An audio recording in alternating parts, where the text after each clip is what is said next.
Coming up in this week's show, is the Jeep Patriot a true compact SUV bargain? Used double cab bakkies come under the spotlight, and we find out how engine modifications can influence a car's long-term reliability. Hello and welcome to Buyer's Guide, proudly brought to you by Change Cars. As always, we'll be tackling a fresh batch of your vehicle-related questions and queries. And here to help us this week are Paddy Talliard from Williams Hunt Fourways, and of course, Gugu Masuku from 224 Wheels. Welcome guys, thanks for joining us again. Okay, we kick things off with a question from Luwando, who has a budget of between 85 and 110,000 Rand. He's looking for an SUV with decent off-road capabilities, as he'll be using it on farm roads from time to time. He's found a 2013 Jeep Patriot automatic all-wheel drive with 130,000 kilometers on the clock, and he'd like to know if this would be a good buy and how costly it will be to maintain. Guys, Jeep, oh Paddy, you're shaking your head already. Okay, let's start with you. Look, I love Jeep, don't get me wrong, but very, very costly to maintain. Very costly. So no Jeep Patriot for him? No Jeep Patriot, no. So give him an option, Paddy. I would look at Nissan Juke, Qashqai, maybe not more 4x2, Touareg and Qashqai. There are vehicles available in that price range. They might not be 4x4s, but you've still got the ground clearance. Yep. So depending on how bad the farm he roads said farm are, roads. I don't think he's going to be going through like the off-roading. recent floods in KZN. No. You know, but Well, let's be safe and put him in a 4x4, Sagi. What do you think? okay, yeah, we can put him in a 4x4. But Paddy, give me your other option. Well, then if it has to be a 4x4, then I would go Nissan Juke four-wheel drive. All-wheel drive. Okay. Or all-wheel drive, yes. Instead of, but No, well, not four-wheel not drive. the Jeep. No, I wouldn't do Jeep. Okay. I wouldn't do Jeep. Only if it's a Wrangler, Mm-hmm. because then you know what you're getting yourself into, but not. And if it's a no. Wrangler, you're going to also have to have money for gas. Oh yes, oh yes, yeah. And he did say maintenance, so I'm putting, Yeah. these days I put fuel as maintenance. Maintenance, 100%. Yes. It's not a good buy. Like I said, nothing wrong with the brand, Mm-hmm. but not a good buy. Okay. Long So term. even with 130,000 Ks on the No. clock, not a good buy. No. Gugu? Look, I mean, I think Honda CR-V, very reliable. I like the Nissan options that Paddy gave. I'm not sure about the first-gen X-Trail. What are your thoughts on that? First generation X-Trail, nothing wrong with the vehicle. I like the X-Trail. And it'll give him what he wants. It'll give him exactly what he wants. It'll put him in that bracket, 85 to 110,000 Rand bracket. There'll be no serious maintenance costs. It'll do exactly what he wants it to do. All-wheel drive as well. So, yeah. What are your options for him? Mine would be older RAV4, Suzuki Vitara. You do get the automatic 4x4 option on the Vitara. I would also look at a later model, and you would probably get Renault Duster. Aha. Ah, I forgot about Renault Duster. Okay, Yes. that's why I'm That's the a host. very Paddy. good option. That's why I'm the host. That's Took why me a long time to come up with that, I must tell you guys.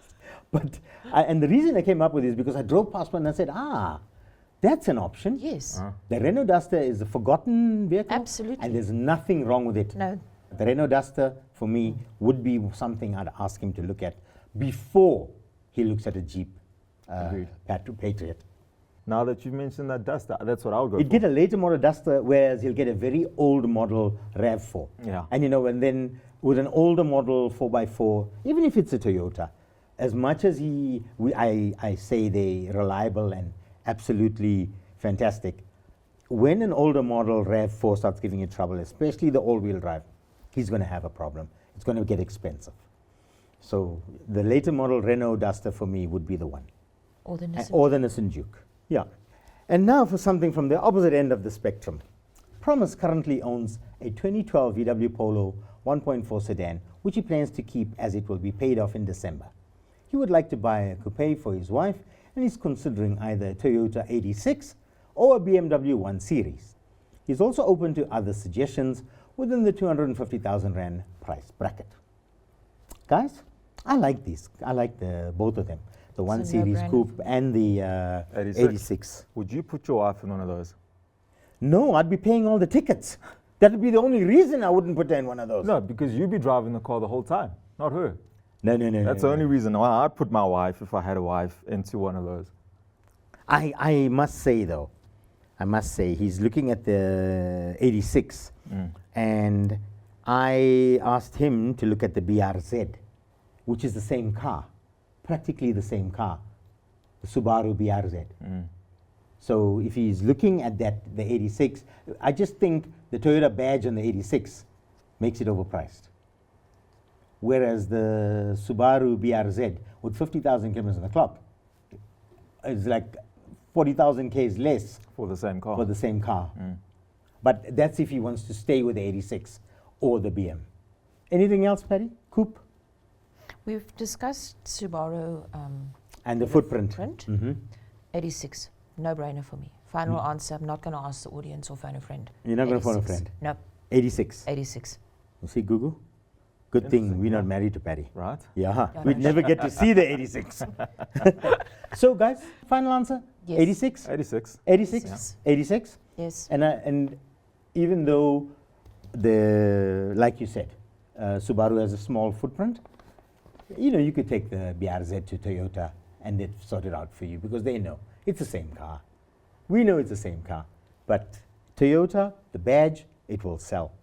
Okay, so there's no need for us to go any further than that. The 86 is what you should get your wife. Stay tuned because after the break, we find out if the Ford Kuga is a suitable long-term companion. And we'll compare second-hand double cab bakkies around the 300,000 Rand mark.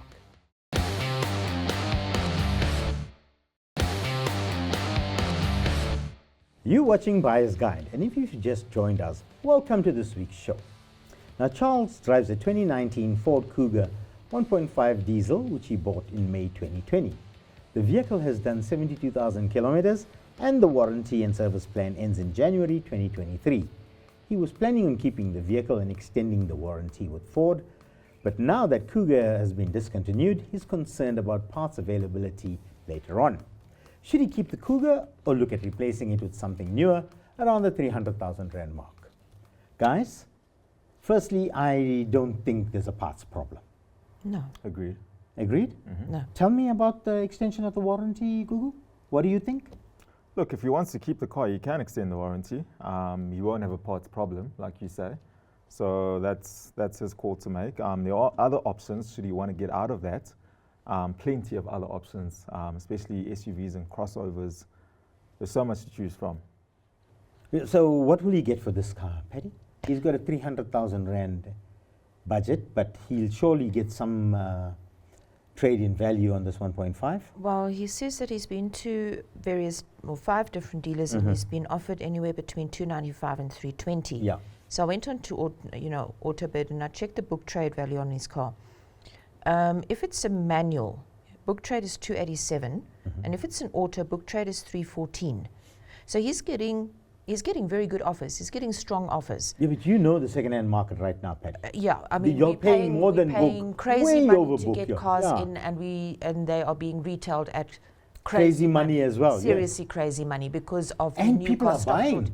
Yes, because there's a nationwide stock shortage of new vehicles, and it's across most of the brands that dealers have got waiting lists up to 3 to 4 months waiting for new cars. And where does a used car lot get their vehicles from? They get it from the trade-ins that people bring in when they purchase a new car. Yeah. So, yes, dealers are paying strong to get stock in. So he's getting good offers. Yes, I understand on condition that I buy the car from them. Obviously, Yes. we're not just going to pay that kind of money for nothing.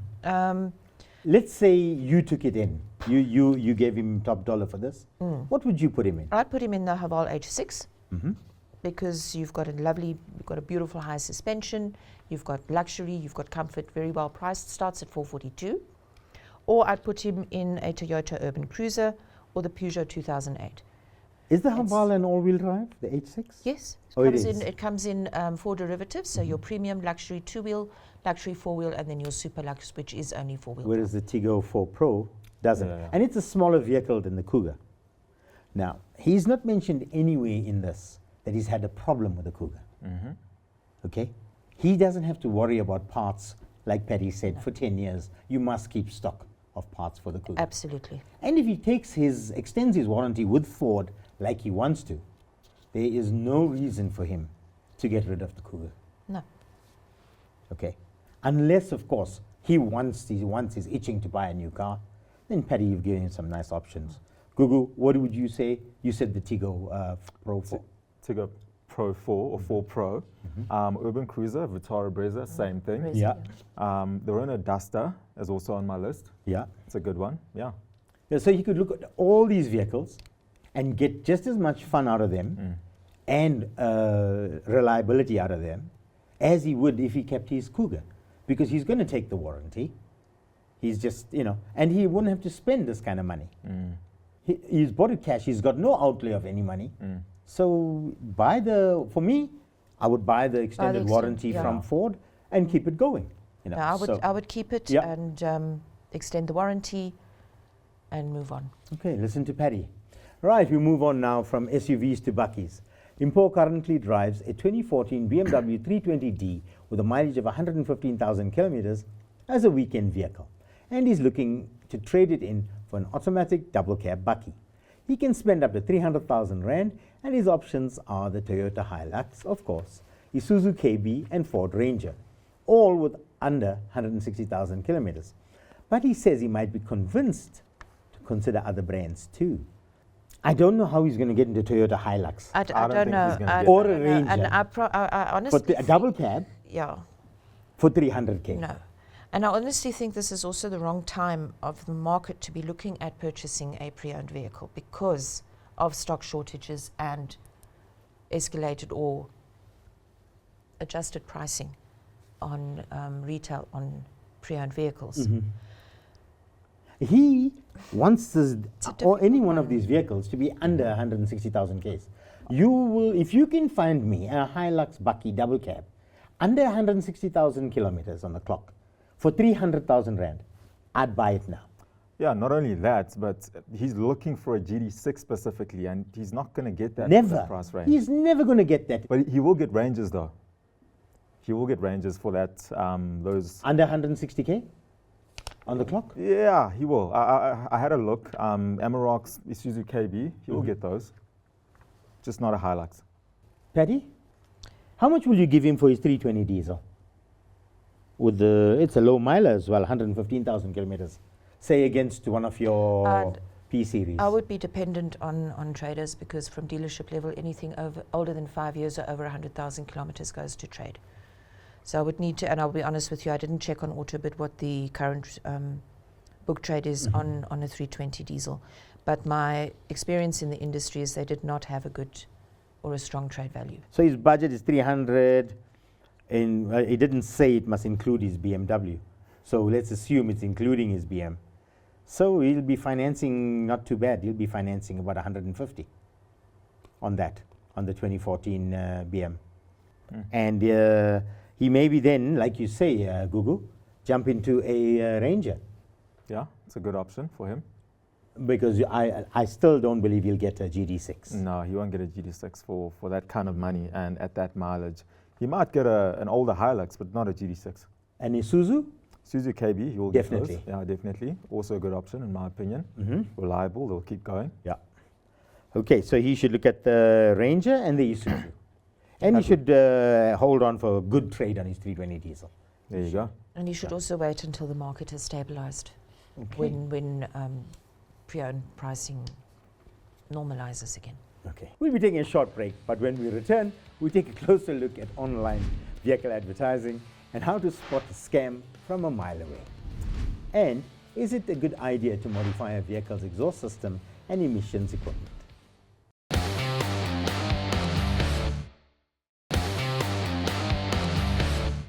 Welcome back to Buyer's Guide. Marcus has a question regarding vehicles that are advertised online. He recently came across a couple of dealerships that are offering late model double cab bakkies at unusually low prices, and he wants to know how you can tell if the dealership is above board or if the deal is just too good to be true. Patty? I think we all know if it's too good to be true, It is. it's a problem. Yes. Yeah. But is there No, no chance, just a slight, even the slightest of chances, Not in the that, current market. thank you, Not in the current market. Not, as we've discussed previously, not with a nationwide stock shortage on new vehicles and a lack of trade-ins. If you've got pre-owned stock, it's gold. And you sell it as gold. You don't give it away. So I'm not saying that all dealers who are giving away their cars are fraudulent. Yeah. I'm saying think very, very carefully. Before you sign on the dotted line, have a DECRA test done. Make 100% sure you know what you're getting yourself into. What could some of the problems be, or if there is a problem, how would the person pick it up? Well, you could look at the bodywork, you could look at paint defects or paint differences in paint. So you've got a bit of a lighter shade going here and a darker shade going here, or you've got a bit of a matte spot on this side, or you've got a couple of clips coming loose here. So you would check the bodywork, you'd check the interior of the Or the gaps on the the gaps, seams the are seams, important. Yeah. very important. You would check obviously the service history, and then you would need to find out, is it a stolen and recovered? Is it a rebuild? Is it a code 3? What? You're not You should necessarily probably- going to get the truth, Yes. but if you take it for a DECRA test, you as the client would obviously have to pay for that, Yes. because the dealer does a normal What's it roadworthy about, and a one. 650, 700 Rand now? That is About around, that the right number? yes. Okay. If, this is how I advise clients of mine, if they want to. I say to them, ask them if you could take it for a DECRA test. If they say to you, no, we don't do those kinds of things here, walk away. Correct. Walk Absolutely away. If they say correct. to you, no problem, or we've already had one done, ask them for the test. Correct. Or no problem, if you're happy to pay for it, our driver will take it there, by all means. Correct. The report will be given to you Absolutely. when that is done. Yeah. Kugu? Yeah, look, I think that's the one side of it, right? Where a vehicle is available for inspection and for you to go and see it. But he's specifically speaking about the internet, and the other side of it is there's no vehicle. And these people actually This is get a you- con. Yeah, it's a con. Get you to pay a deposit. This vehicle's in demand. We've got 3 customers here waiting, so send some money. and Yes, send we'll some money and we'll hold it hold for the you. vehicle Correct. for you. Ah, Holding that's a deposit. scam then. Yeah. It's a scam, and That's there's a so scam. many of those guys. Yeah, and you know what? They say a sucker's born every minute. I haven't heard that one before, but there you go. We end things off this week on a technical note. Azola owns a 2017 Ford Focus 1-litre EcoBoost with 84,000 kilometers on the clock. The car has recently developed issues with the MAF, that is your airflow meter, and oxygen sensors, which will cost about 12,000 Rand to repair. He's hoping to keep the car for another 2 years. I would like to know if it's a wise move to remove the catalytic converter and replace the oxygen sensor with a defouler. Okay, guys, I think this is It's very technical. it's very technical. That's your I hope I expertise. can get to the bottom of it. Okay. Now let's start at the back end. A defouler that they're talking about is something that confuses the car's ECU, that an oxygen sensor is actually fitted to the car. Oh, okay. And he's talking about decatting, as in removing the Removing the catalytic catalytic, converter out of the vehicle. It does give it a little more noise. It might improve a little bit of power, but it doesn't change it and give it like 10 kilowatts more. Because the catalytic converter, if you do look inside it, you wonder sometimes how the car even moves. It's compact inside that silencer looking goodie. It's a catalytic converter, but it looks very much like a silencer with a oxygen sensor bolted into it. Now, what this does is it changes the vehicle's entire setting. So the ECU has in it, I pick up on my oxygen sensor on the top one, too little air coming down or too much fuel coming out, and it adjusts the fuel accordingly or gives it more air and things like That's that. a MAF. That's your oxygen sensor Yeah. sending a signal to your computer. When the MAF is faulty and it's not picking up the correct amount of air coming into the vehicle, and that's when it sends that's when it allows the computer to overfuel or underfuel. So that's Now, when you get have the all pops these and the problems, bangs yes, when you have all these problems, the car runs erratically, doesn't idle properly, you have a loss of power. Replacing the airflow meter in a lot of instances resolves that misfire, that pop and bang, and you'll find that at certain temperatures the car starts running better. He also asks if decatting is legal in South Africa. I don't know if it's legal or illegal because nobody puts a meter at the back of your exhaust and says, this is what your carbon footprint is. Too much fuel coming out your exhaust. Nobody does that. So, if he wants an answer to that, he's going to have to ask the lawyers. I won't know if it's legal or illegal. It probably is illegal. No new car can be sold without a catalytic converter. Yes. So that's illegal. That's illegal. Yeah. No new car can be sold without a catalytic converter. But, the guys take it out the showroom and go and remove the catalytic converter. Yeah. So that's done already. But, this is the things. And the pros and cons is that there's a lot of software modification he needs to do to the ECU to ensure that his engine management light doesn't keep coming on because now the car is not reading properly. It's picking up, there's no oxygen sensor. Engine management light will come on. Your diagnostic tool will say oxygen sensor, bottom oxygen sensor or top oxygen sensor faulty. And that's why he has the defouler installed to try and confuse that. Even with all that, your car's now not running optimally because the factory designed it a certain way, the manufacturer designed it to function a certain way, you've changed it. There's a lot of stuff you can do, change the programming, put in new software to change how the car performs and runs. It will idle well, it will run well, but do you want to do that? So should he want to do this, Sagi, what I'm picking up is that he can simply come to you and you'll sort him out. No, I won't. I have a tendency not to do this to cars. Okay, but you know how. I know how, but I'll advise you against doing it because your car's never the same again. You're never going to get the kind of reliability or performance you had before. You won't take in a car like this, Patty, on a trade? No. There you go. It's answered already. Should he do it? Probably not. Probably not. And just like that, we've come to the end of another episode. Gugu, Patty, as always, pleasure to have you in studio with us, guys. Thank you. Remember, if you have a question for our panel, you can send it to buyersguide@ignitiontv.co.za, and please include as much information as possible to help us answer you as best we can. Until next time, please buckle up and keep it safe on the roads.